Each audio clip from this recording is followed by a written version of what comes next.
Suede, já entrei, viu?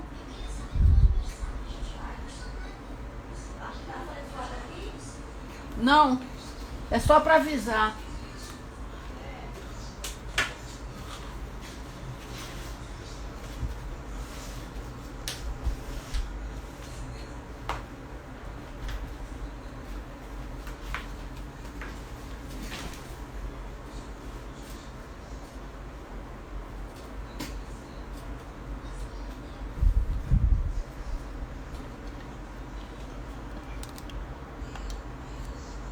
Arrumando aqui, vendo tudo direitinho. Já tem gente entrando. Boa noite. Vamos aguardar a entrada de Geraldo, nosso convidado de hoje. Deixa eu chamar ele por aqui. Opa, já entrou. Geraldo é muito competente, muito pontual, muito pronto. Meu querido Efson. Vamos lá, Geraldo. Tô fazendo uma vez, viu? Não repare se tiver.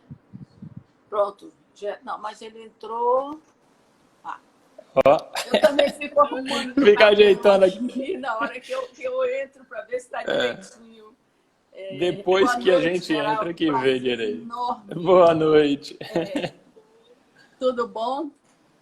Tudo bem. O prazer é todo meu de poder Prazer é participar todo dessa meu. atividade hoje. E o engraçado é que eu ainda estou aprendendo, para mim tudo é difícil, tudo é complicado.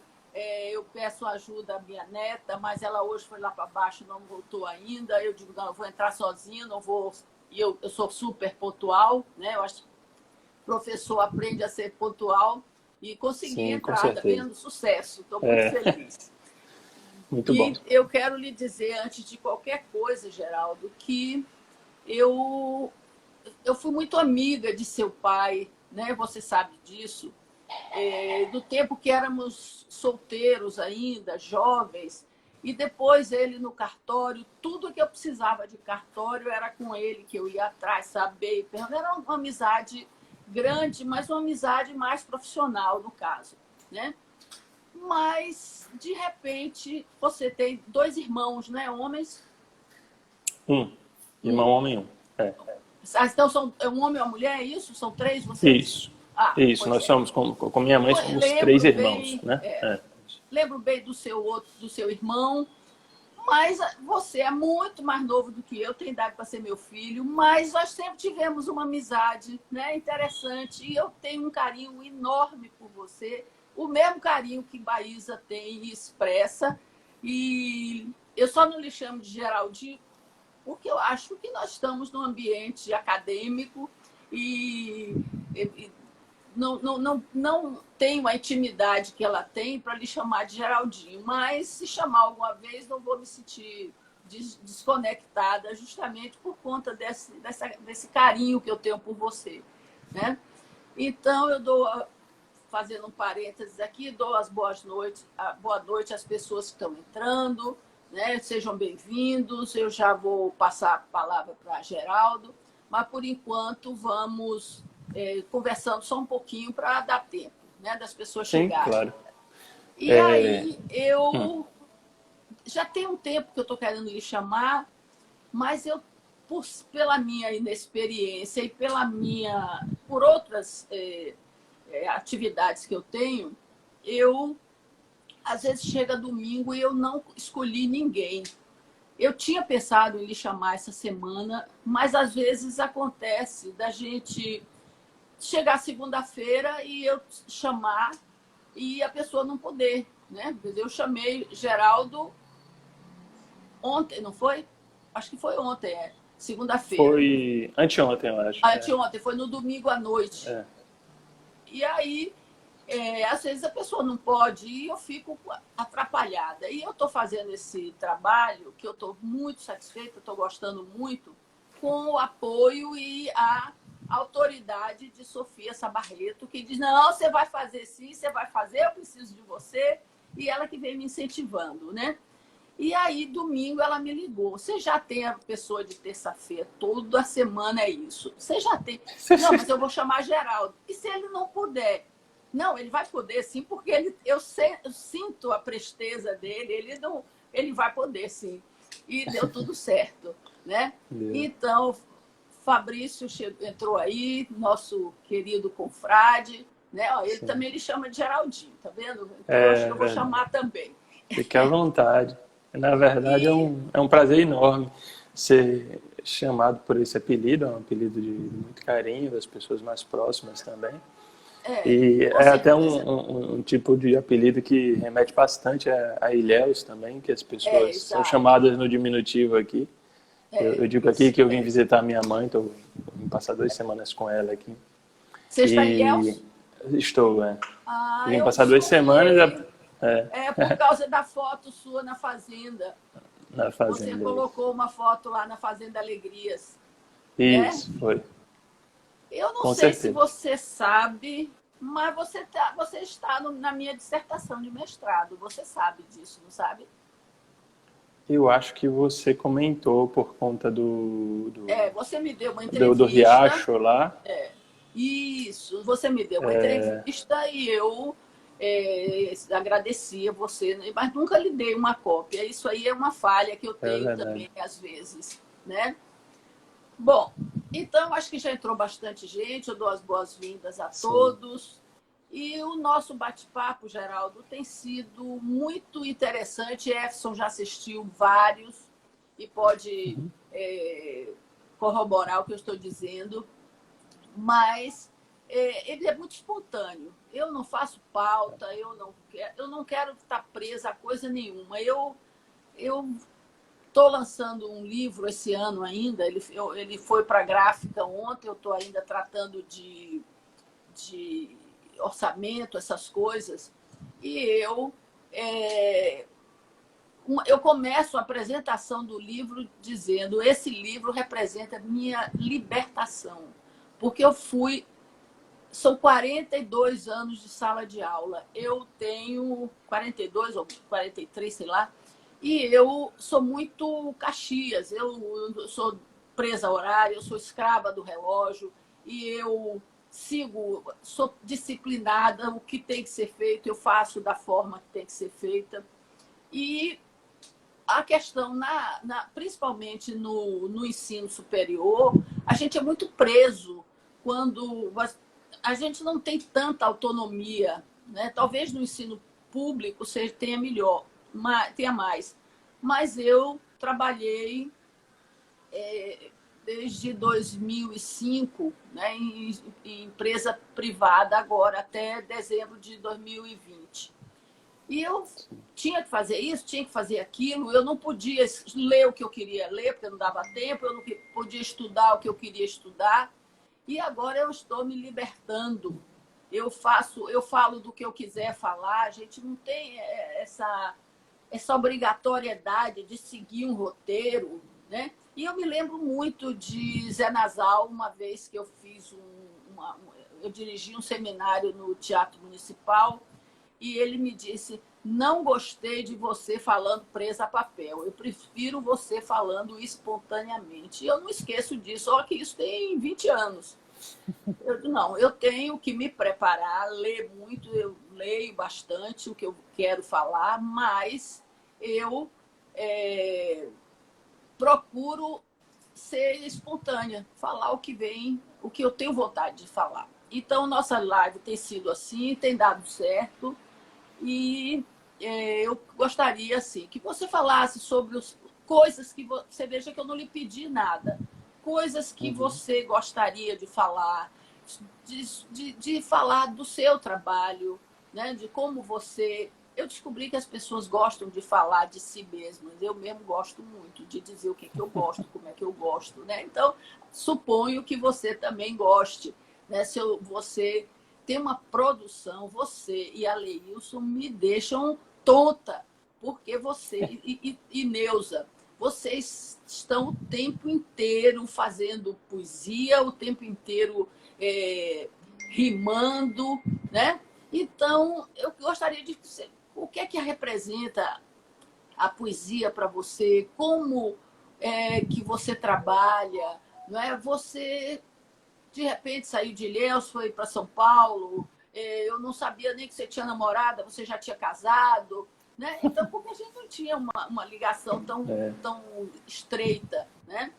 Mas eu gostaria que você falasse do seu trabalho, do que você gosta de ler, não sei, o que você tiver vontade de falar, a gente vai conversando, né? Sim, claro. Primeiramente, eu gostaria de retribuir também as palavras de introdutórias que você teceu aqui, dizendo que eu fico muito contente de dar continuidade a essa amizade entre as nossas famílias.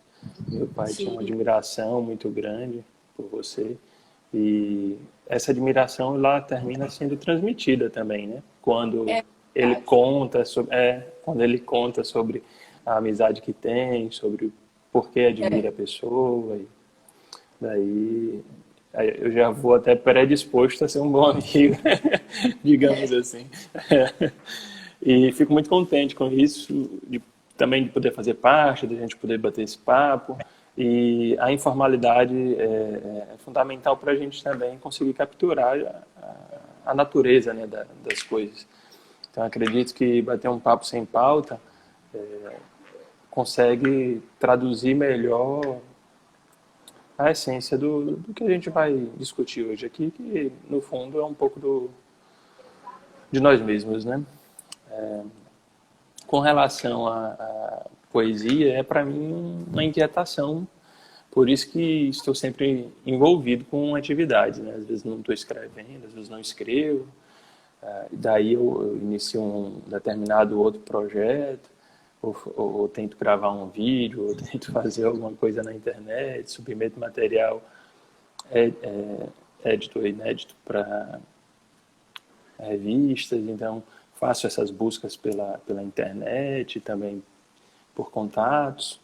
É um trabalho bem inquieto, assim, de constante movimentação, e às vezes até eu me vejo um tanto sobrecarregado com isso, e aí eu tento não criar novidades por um período, né? Quer dizer, não iniciar novas tarefas até que as que estão em curso sejam concluídas. E a poesia, ela tem me parece ter esses dois momentos, pelo menos para mim. O momento do processo criativo, mas também o momento não sei se eu diria assim,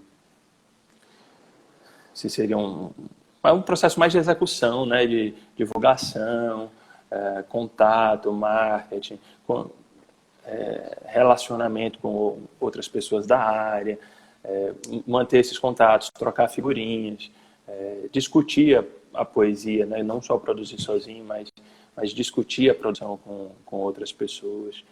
E esse processo ele também é um processo bastante demorado, que exige bastante energia e ajuda a amadurecer muito em termos de literatura, né? E assim, de visão de mundo também. Afinal, por trás de tudo isso, a gente está em contato com os outros autores, com outras pessoas que podem ter visões bem diferentes das nossas. Eu até percebi a presença aqui de pessoas queridas, né? O Vic Fabrício entrou, o Efson está aqui, Seleninha, Verusca, uma turma Beth, que fazia parte de um projeto, Mônica Moura Pires, que foi minha orientadora do mestrado. Uma turma legal aqui de gente, assim, meu maior carinho que está participando. Sofia que nos recebe, né, que nos recebe através do suporte do Tupi no Mundo. Camila, colega da faculdade. Então, fico muito contente também de ver pessoas próximas que estão aqui acompanhando, né? Antes de tudo, é uma relação entre pessoas, afetiva, que a gente estabelece, né? A literatura é feita para pessoas, essa live é feita para pessoas. Tudo isso, no fundo, é voltado para o outro também, né? Para nós e para o outro. E a gente, essa live, eu nunca imaginei que a gente fosse chegar a esse ponto, né, de conversar e de palestrar e de trocar ideias e fazer tudo que a gente fazia antes, né? Eu já participei de várias bancas de mestrado, de outras atividades, reuniões, né?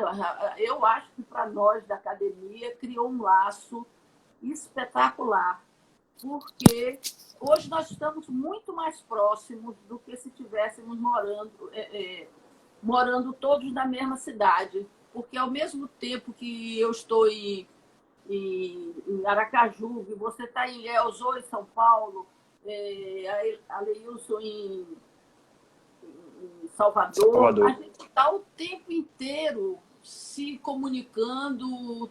Acho que tem um grupo que quase todo dia, né? A gente está lá. Eu mesmo, às vezes, não falo, mas todo dia eu leio tudo que está lá. Então, isso para a gente foi uma coisa grandiosa. Eu entrei na academia, eu acho que, não sei se foi 2000, já me disseram várias vezes e eu esqueço, porque eu não tenho registro disso, né?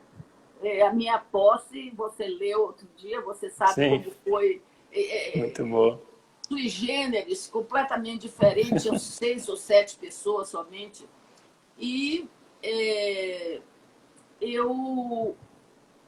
a gente não marcava uma reunião, eram 5, 6 pessoas, eu, o presidente, o secretário e mais 2 ou 3 que gostavam de estar presente.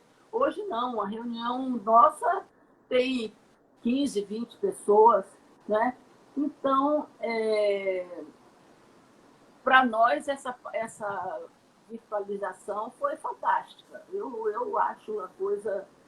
Tanto que eu não sinto falta, né, de outras coisas, porque eu tenho meu compromisso. Então, o compromisso é 19 horas, 18 horas eu já estou esperando.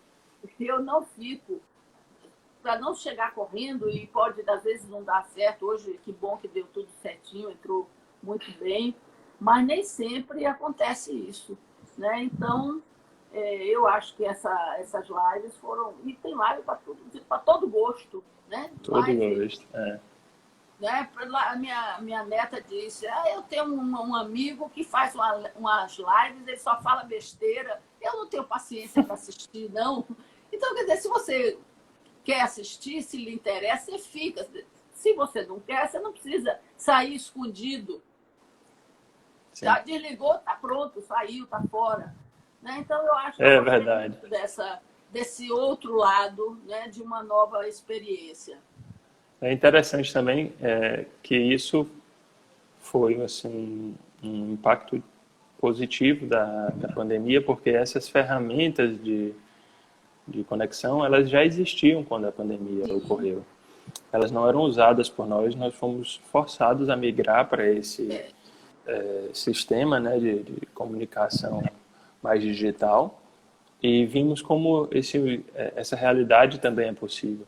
Então, isso terminou sendo um impacto positivo, a meu ver, mesmo da pandemia. A gente já tinha até uma relação sendo desenvolvida dentro do aplicativo de conversas, né, do WhatsApp, mas essa exposição de atividades da academia, como tem ocorrido, ela se deu por conta mesmo da valorização e do fortalecimento desse sistema de comunicação digital após a pandemia, né? Senão a gente provavelmente estaria ainda planejando tarefas aqui na sede da instituição.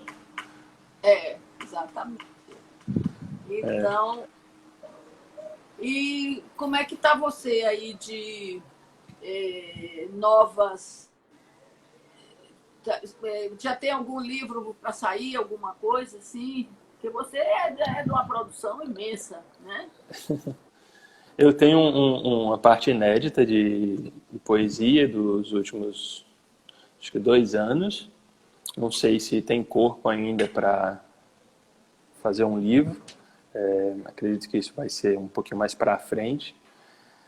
O que eu fiz nesses últimos meses foi uma coletânea, organizar uma coletânea juntamente com o Fabrício Brandão, com a organização, nós dois, que é uma coletânea sobre autores de poesia daqui da região de Ilhéus, né, que nós convencionamos chamar de poesia de aluvião, dado esse efeito da figura do território, da aluvião. Então, esse crescimento do território da literatura ilhéense através de novos nomes que se fortaleceram nos últimos anos.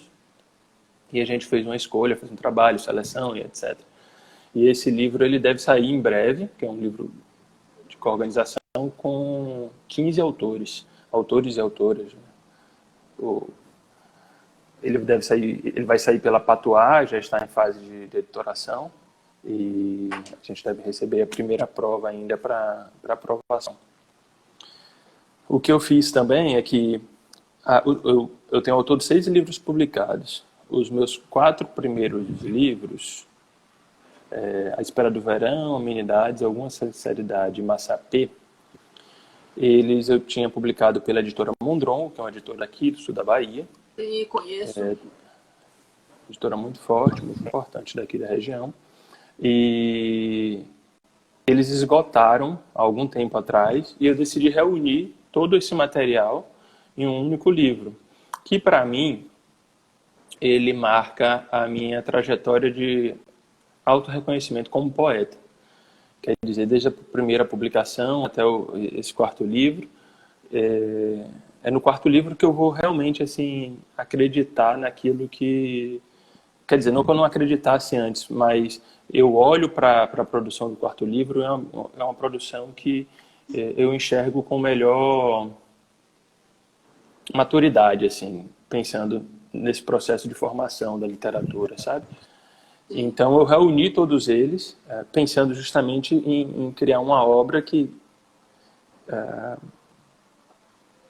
traduzisse esse período. Revisitei esse material, porque tinha coisas que me incomodavam, tinha alguns erros pessoais de eventualmente digitação gramática, ou outras questões de linguagem. Então eu fiz ajustes nesses poemas, uma revisitação mesmo, como se o Geraldo de hoje pudesse aconselhar aquele que começava a escrever quando publicou o primeiro livro. Esse livro eu ainda não tenho previsão de como vai sair, mas eu pretendo publicar ele aí nos próximos meses, né? E tenho trabalhado o último livro que publiquei, quer dizer, os 2 últimos. Poética da Existência, que foi em 2019, pela editora Patuá, em São Paulo. Uma editora também independente, assim como a Mondrongo, e com um trabalho muito relevante no Sudeste e de relevância nacional pelas pessoas que eles tanto tiraram do anonimato, quanto pelos autores de carreira que já tinham uma longa história, inclusive da Academia de Letras da Bahia, da Academia Brasileira de Letras, e que publicaram lá. Então eu trabalho esse livro, Poética da Existência, e o que saiu, Poemas Furtacores, que saiu pela Editos, que é a editora da Universidade Estadual de Santa Cruz, que é um livro muito peculiar por conta da forma como os poemas foram pensados e escritos em colaboração com um professor de física, que é meu amigo, Joaquim Cessei, e é muito interessante também. Fabrício Brandão falou aí, a maior editora independente, ele fala da Patuá, né? E sim, de fato, a maior, eles fazem 10 anos esse ano. É possível que existam outras editoras mais antigas, acredito, mas em termos de volume, eu acho que eles ultrapassaram 1000 livros publicados. É um trabalho bastante significativo. Uma coisa que eu acho muito interessante é que havia uma perspectiva de que não houvesse, que os livros fossem se acabar por conta de falta de leitores, né? Houve um tempo em que havia esse medo, né? E eu ficava preocupada com isso, porque ler para mim é algo fundamental, né? Eu lembro de uma frase que eu li, que já falei aqui uma vez, eu acho que alguém vai lembrar de quem foi que disse isso, não sei se foi Monteiro Lobato, não lembro bem, mas que eu li essa frase, eu tinha 7 anos de idade, que era numa livraria, em frente ao escritório de advocacia do meu pai, no Rio de Janeiro. E eu chegava lá, estava um imenso outdoor, e uma pessoa, um rosto de pessoa, tapado o olho, e estava escrito: quem não lê, mal fala, mal ouve, mal vê. E eu olhava assim e dizia, mas por quê, né? A criança não tem a capacidade de abstração, então eu achava que aquilo, quem não lê, fica cego, fica surdo, e eu não entendia muito. Mas aí meu pai me explicou e a cada tempo, o tempo vai passando e eu continuo tendo certeza de que isso é verdade. Então, se acabassem os livros, eu ia ficar muito triste. Mas me parece Sim. que nunca se publicou tanto, nunca se escreveu tanto. Eu não sei se tem tanta gente no mundo que uma parte não lê e um grupo muito significativo lê, né? Mas o fato é que continua se publicando, as editoras independentes estão aí, né? Hoje você tem o livro digital também, né? Que é uma... Eu ainda não me adaptei muito, até porque eu tenho uma certa dificuldade de ler coisa pequena. Mas eu não vejo isso de forma ruim, né? Porque quando eu fiz o doutorado, por exemplo, eu comprei um tablet, né? E aí eu tinha dentro do meu tablet mais de 20 livros, quer dizer, eu com um aparelho desse tamanho assim, eu carregava minha biblioteca necessária para Salvador, voltava, eu não precisava estar carregando mala, né? Então são coisas que essa tecnologia, se a gente souber utilizar, vai somar, né? Eu acho isso bastante interessante e me deixa muito satisfeita. Eu acredito que... mesmo. Nunca decoro Celinha, nunca. Na hora que vem, depois eu vou processando. Mas obrigada. Sim, diga, Geraldo. Acredito em todos esses processos que você comentou, que você abordou, porque, primeiro, embora tenha sempre esse temor, a gente fala de um país que sempre teve índices muito baixos de leitura. A gente trabalha o tempo todo nessa ideia de formação de leitores pela importância que é a leitura mesmo, né? A importância da literatura na formação da pessoa.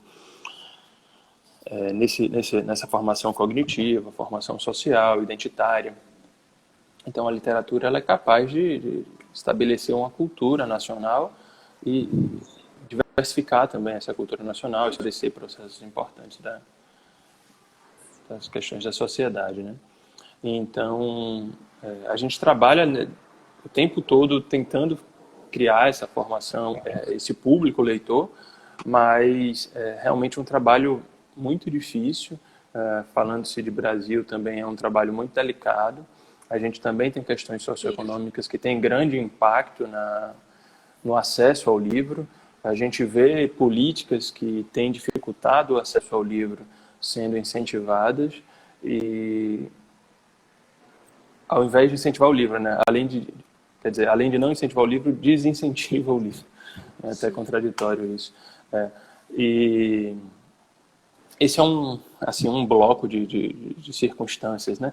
E outro é que, com essa abertura do mundo digital, todo mundo conseguiu ter mais voz, o que é muito bom democraticamente, tratando-se de uma república, né? E dessa ideia republicana global, mas as pessoas pararam de exercitar a capacidade de ouvir, e isso é muito prejudicial. As pessoas falam, e na hora que precisam parar um pouquinho para ouvir, elas são incapazes de fazer isso. E eu acredito que esse sim vai ser um problema que a gente vai enfrentar aí ainda há alguns anos. Que é coisa que tem se repetido bastante, e eu acho que é o que tem... Volta, né? É uma reviravolta pela É, própria posição assim do portador da voz, né? Todo mundo se tornou portador de voz. Não que as pessoas não devessem ter voz, pelo contrário, mas parece que o tempo inteiro a pessoa está na posição de portador da voz, né? De que é o momento dela falar. E aí talvez se esqueça de ouvir também. E eu acho que isso caminha junto com esse acirramento, com essa polarização que existe, porque a gente vê que muito dessa polarização é falta de compreensão do outro, é falta de empatia, é falta de olhar para as demandas do outro e entender o que é que se passa ali do outro lado e apenas querer compreender a si mesmo, querer apenas ver atendidos os próprios desejos. Né? Então, acho que são coisas que estão caminhando muito próximas, assim. as Ó, minha irmã pessoas entrou aqui também, Nonozinha. se Nonozinha. Vero comunicam já estava aí muito, né? mais cedo, não sei se ainda está.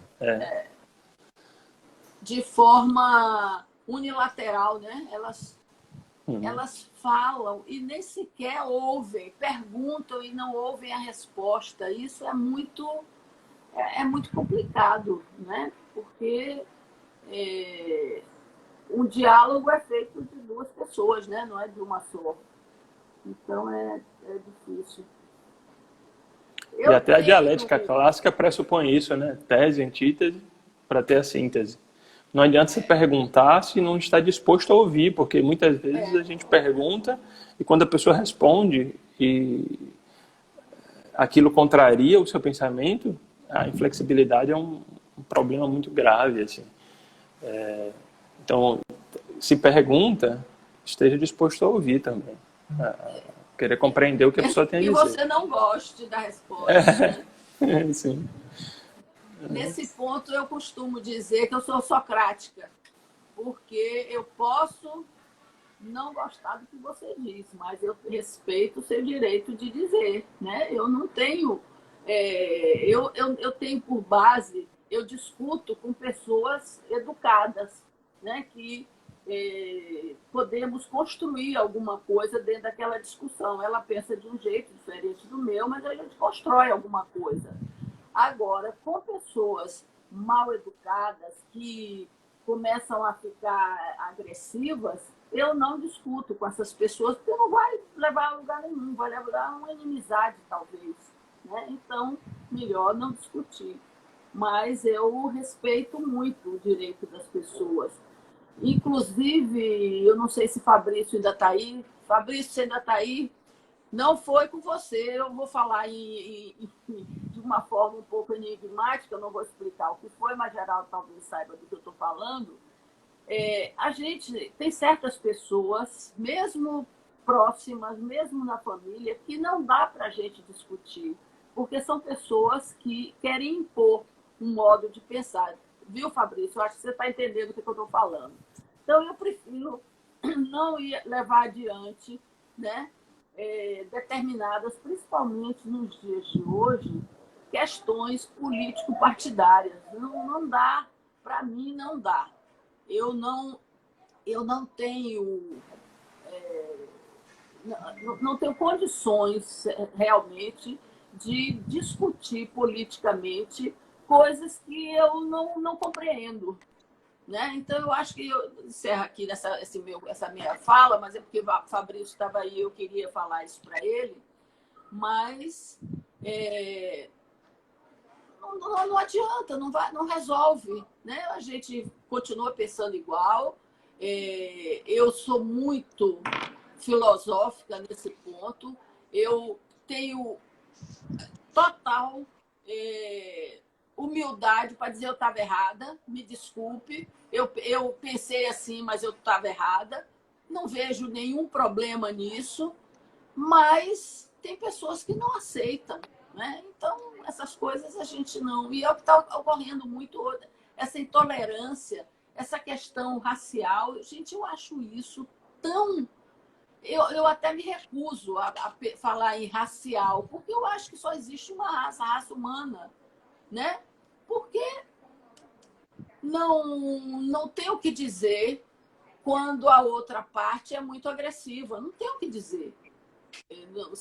Só se partir para o murro, para o braço, pro tiro, peraí, né? Não é por aí, não é, esse tipo de conversa eu não sustento, né? Mas sei que você é uma pessoa assim também, muito educada. Eu me considero uma pessoa educada. Se eu cometer alguma falta de educação, pode ter certeza que não foi intencional. Mas tem horas que a gente tem dificuldade no trato com pessoas até muito próximas, né? Então, bom, Sim. mudando de assunto, voltando à literatura, que o que interessa aqui, eu já falei isso, acho que tem um mês mais ou menos que eu falo o que eu vou falar agora, porque é um trabalho tão simples que eu estou fazendo, mas que está me encantando. Eu estou arrumando minha biblioteca. Eu devo ter aí hoje por volta de uns 3.000 livros, né? Porque quando eu saí de Ilhéus, eu larguei para trás uma parte que fiz uma seleção, não dava tudo aqui. Eu moro num apartamento não tão grande aqui em Aracaju. E estão livros também, livros antigos do meu pai, livros de direito. Meu pai formou em 52, 54, sei lá. E esses livros já não servem mais para muita coisa, a não ser que seja para fazer uma pesquisa. Mas hoje você quer fazer uma pesquisa, você vai na internet, você não precisa do livro físico antigo, né? Então, eu hoje... E aí, nisso, eu estou separando. As pessoas que arrumaram, as funcionárias que arrumaram antes, iam jogando tudo junto, de cabeça para baixo, um atrás do outro, sabe? Tudo assim, mal arrumado. E aí eu estou selecionando para fazer minhas separações. Tem meus livros de história, de cultura, de filosofia, de meio ambiente, eu sou um pouco eclética. E aí tem os livros dos autores locais, são muitos. Eu não sabia, não lembrava, não fazia ideia do tanto de livro que eu tenho de pessoas lá de Ilhéus, da região, né? Então eu estou separando. Tem uns como Hélio Pólvora, Ciro de Matos, que tem muitos livros, então eu vou botando esse junto. Tem uma prateleira só de Jorge Amado, e por aí vai. E nisso eu encontrei um livro seu, que foi publicado, eu acho que foi da Editos, não tenho certeza, mas um livro de direito. Um livro seu, Geraldo. Eu organizei um livro de direito logo após sair da graduação. Ele Sim, saiu eu pela acho que é editora mesmo. Já editora tem 2 de Julho, se eu não me engano, 2 de que é julho, né? que é um livro da capa azul e branca. Ele tem uns detalhezinhos em vermelhos, mas a capa é essencialmente azul e branca, falando sobre legislação simbólica. É isso Uma mesmo, é esse análise mesmo. de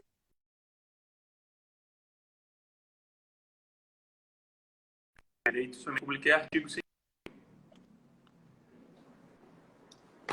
Eu não li, mas eu fiquei contente de encontrar. O tanto de livro que eu tenho, eu não consegui ler ainda, porque eu compro mais livro do que eu tenho capacidade de ler, né?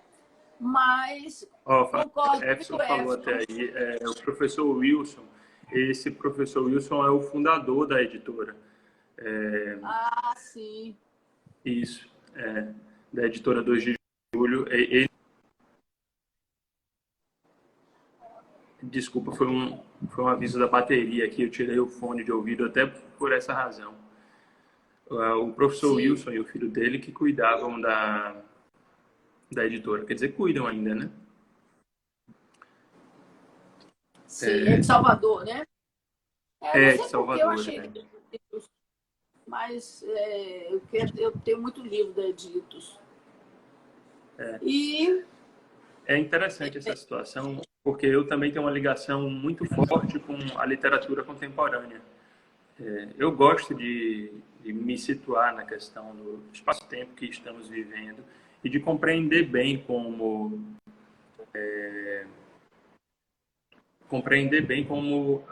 a gente está caminhando junto com essas outras pessoas que estão produzindo literatura nesse momento.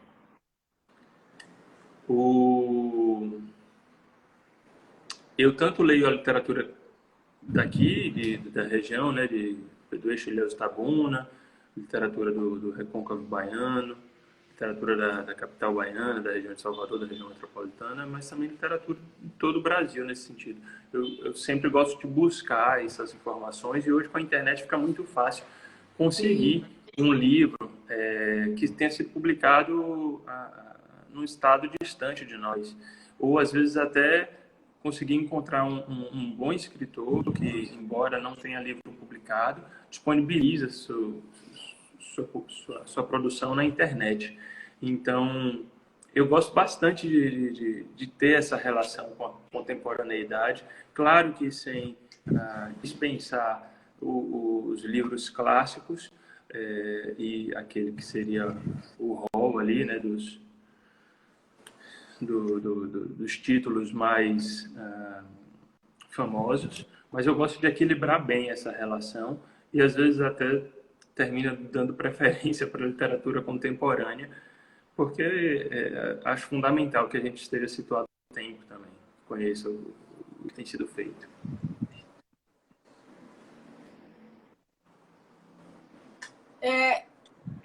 Eu fiz um trabalho muito interessante aqui na Universidade de Tiradentes, porque quando eu vim para cá, eu vim para trabalhar projetos de extensão, né? E onde a gente tinha que produzir em grupo um artigo, né? Eu trabalhava em diversos cursos, engenharia, direito, gastronomia, design de interiores, tudo que era curso eu estava ali fazendo esse trabalho. Então eu passei a desenvolver com os alunos um trabalho de produção literária. E isso foram 6 anos trabalhando nisso, foi muito, muito bom, muito interessante. E, claro, num universo de 100 pessoas, de cada 100 pessoas, provavelmente 10 tinham interesse, não sei nem se tanto, tinham interesse em produzir alguma coisa. E eu incentivava muito, e muitos me procuravam, professora, como é que a gente faz para publicar? E eu fui trabalhando com eles, fizemos alguns trabalhos e publiquei alguns, né? Poucos, mas publiquei. E foi muito interessante, porque aí outros passaram a me procurar. Professora, eu queria publicar, me ajude, como é que eu faço? Então, foram 6 anos assim, muito produtivos nesse sentido de incentivar o aluno, né? E eu sempre digo, só escreve quem lê. Quem não lê não tem condições de escrever e continuam, a não ser que seja uma pessoa, um poeta, mas mesmo assim ele tem que ler para ele saber o que é que de que forma ele vai fazer, né? Então foi muito bom, mas de modo geral eu encontrava uma certa resistência, principalmente para a leitura. Professora, a senhora não sabe de nada, eu não tenho tempo para ler. Como é que você não tem tempo para ler, né? Você, se quiser, você arranja tempo. Então, eu digo assim que as pessoas, que eu achava que as pessoas não iriam, que a produção literária iria diminuir por conta disso. Mas eu acho que nós temos ainda uma boa produção e acho que no mundo, né? Eu assisti um filme, não sei se eu hoje assisto muito pouco filme, mas cinema era muito importante para mim. Eu assisti um filme, era o Fahrenheit 240, tem um número, Fahrenheit qualquer coisa, 480, sei lá, onde os livros estavam sendo queimados. Você conhece esse filme, Geraldo? Geraldo não está me ouvindo, né? Está com problema na internet.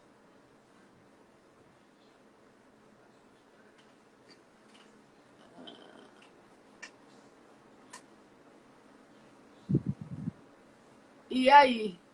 Alguém me dá socorro aí? Porque eu acho que é o dele, não é a minha. Vocês estão me ouvindo? Moisés está me ouvindo? Clarice, está ouvindo?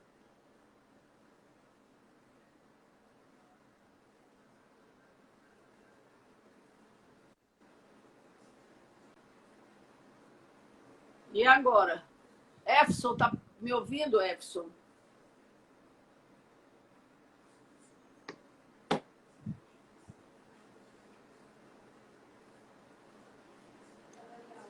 Deise está ouvindo? Fabrício, tá, a dele que está falhando, né?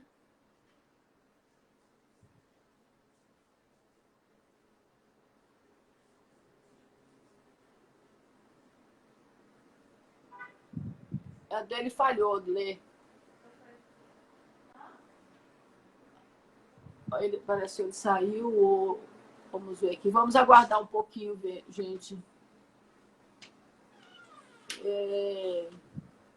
Isso, vamos... Não é ele ainda não, porque isso aí estava aí. Aqui já era. Vamos ver, ele enviou a solicitação aqui, vamos ver. Vocês estão ouvindo, ele caiu, a internet dele começou a girar e caiu. Vamos aguardar ele entrar de novo, né? Pronto, voltou. Agora está ouvindo? Acho que eu voltei agora. Joia, bom. Geraldo, Sofia... Eu estou no centro de Ilhéus.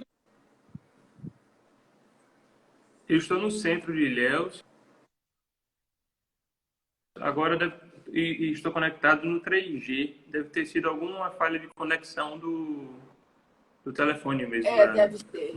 Deve ser. Viu, o Geraldo? Porque eu até fiz questão de desconectar o Wi-Fi aqui, que o Wi-Fi é muito instável. Exato. A conexão de banda larga. Sofia fez uma pergunta sobre qual a importância da poesia e da literatura na educação. Eu gostaria que você falasse sobre isso um pouco, né? Eu penso que, primeiramente, a poesia e a literatura. Quer dizer, eu vou falar sempre de literatura, já que poesia é um gênero, né? Sim. Então, penso eu que a literatura, já tecnicamente, é um exercício, um dos principais exercícios da linguagem. Então, ela vai contribuir para o aprendizado da escrita, como você bem destacou, da leitura, da fala, da comunicação. Todos esses desdobramentos da linguagem, eles vão ser bem exercitados pela leitura, então, pela literatura. Então, a literatura ela serve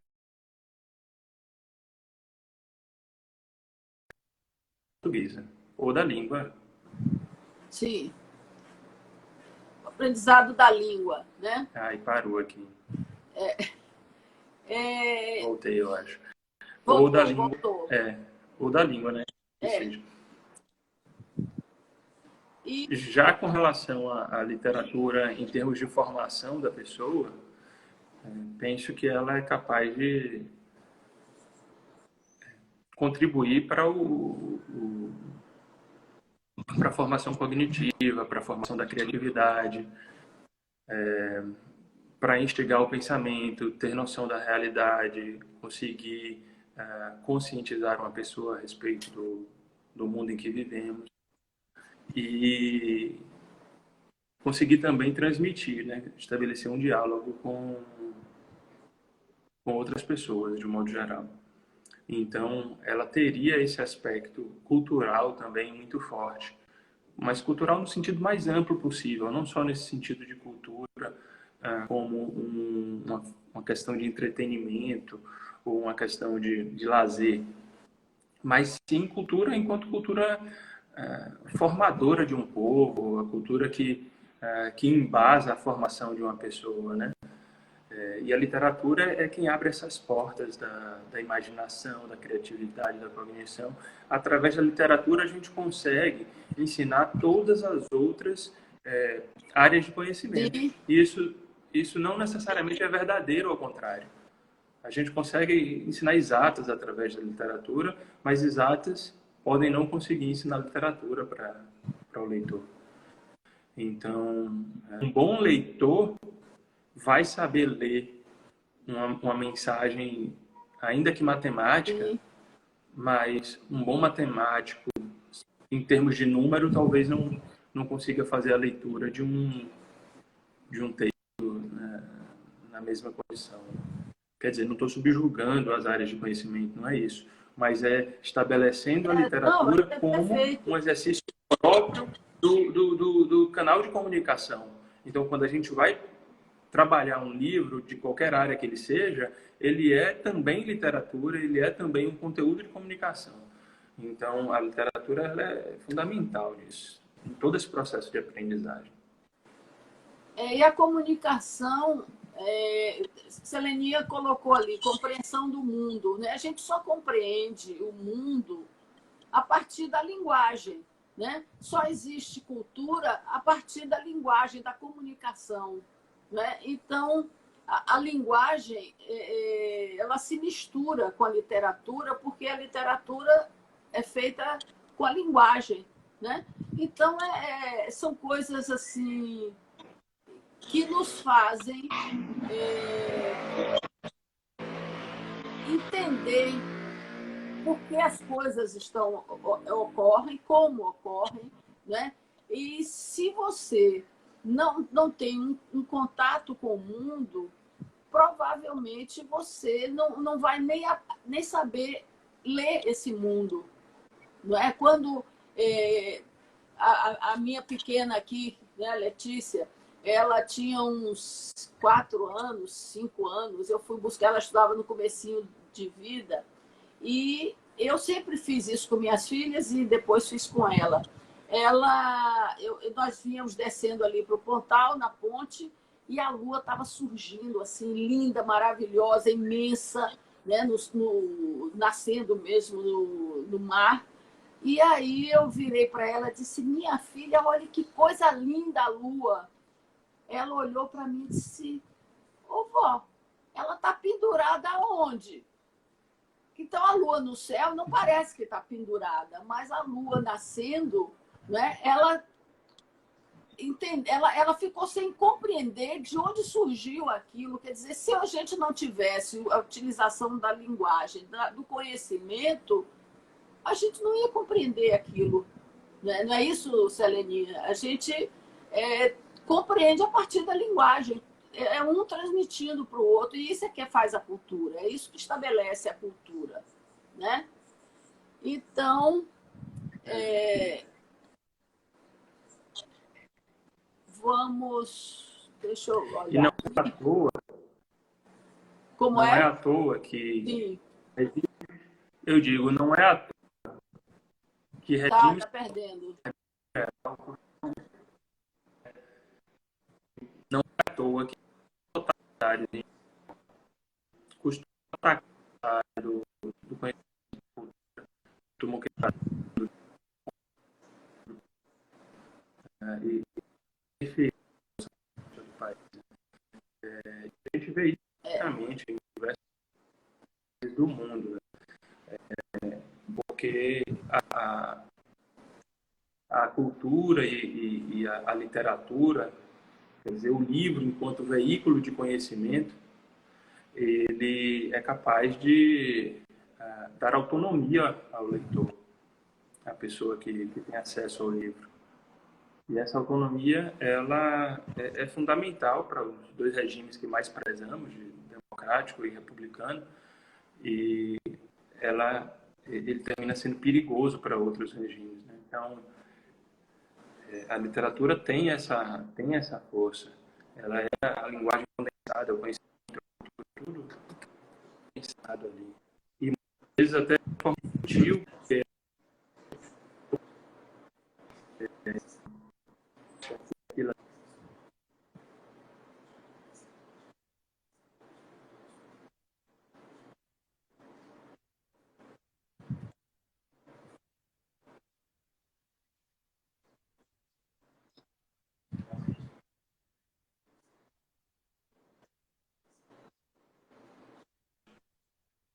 de transição da sociedade.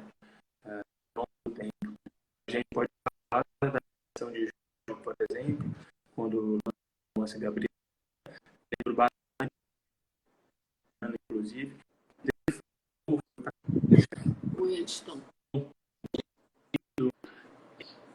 ter essa liberdade quando se aposentou de determinado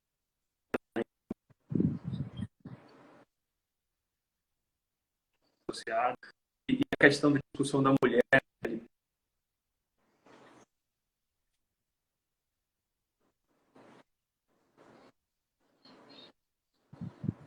Tá, eu não estou compreendendo quase nada.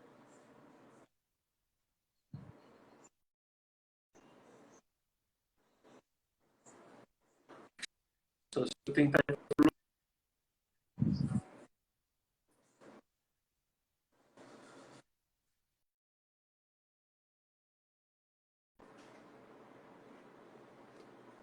Geraldo? Geraldo? Ele não está nem me ouvindo.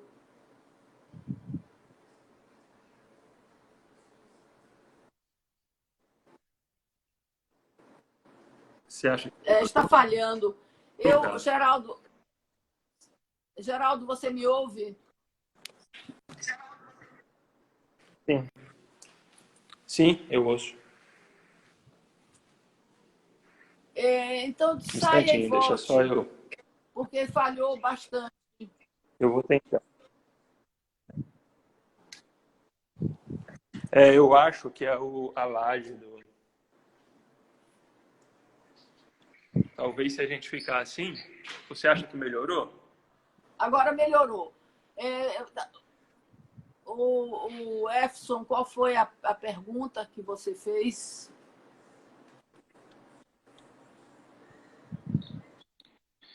Como você tem observado a produção literária no sul da Bahia? Como você tem observado a produção literária? Vamos combinar o seguinte, você responde essa pergunta, a gente encerra, né? Eu agradeço, inclusive, eu vou agradecer logo a todas as pessoas que estão aí, não vou dar nome para não esquecer alguém, né? Agradecer a todos vocês, mas você fica me devendo uma outra para a gente fazer um novo trabalho, a gente depois marca, quando você estiver em São Paulo, pode ser? Sim, Então, claro, pode ser, vai ser um prazer. Responda a Efson e se despeça. Já está também em cima da hora, já estamos terminando o horário.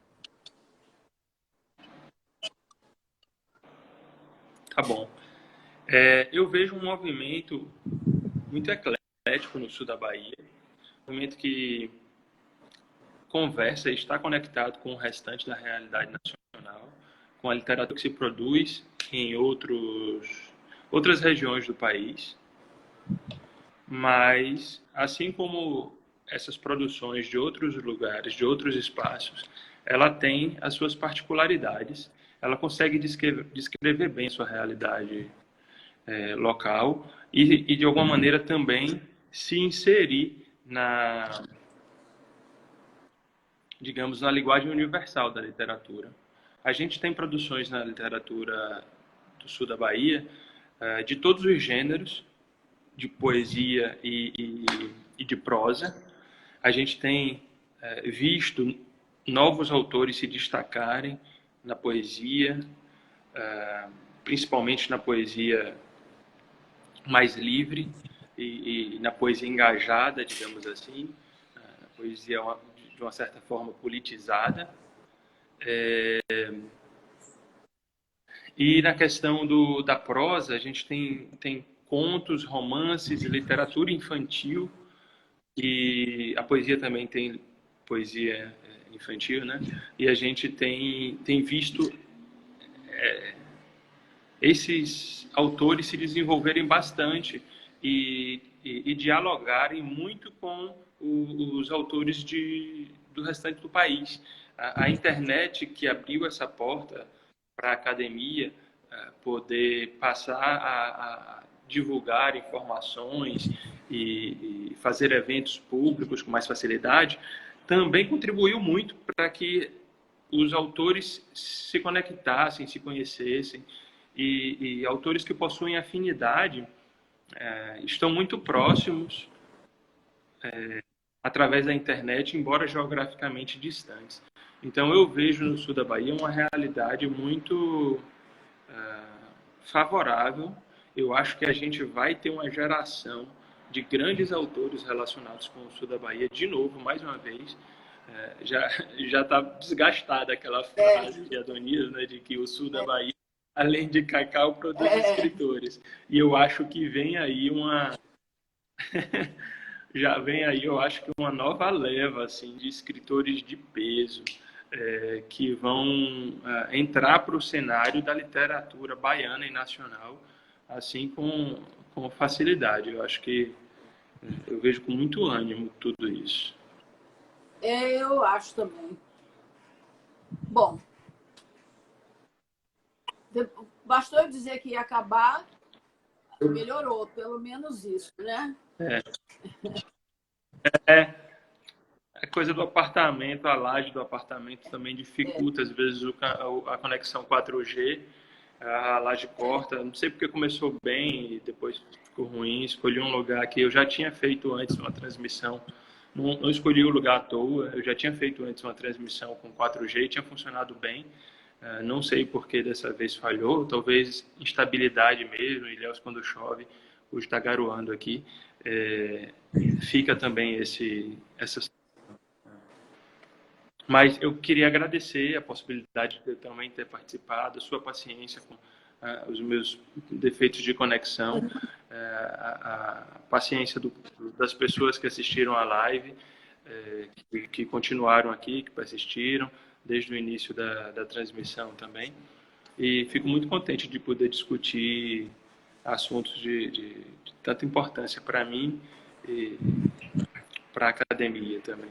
Pois é, Geraldo, muito bom, gostei muito, agradeço sua disponibilidade assim em cima da hora e isso só faz crescer e deixar nossos laços mais fortes, né?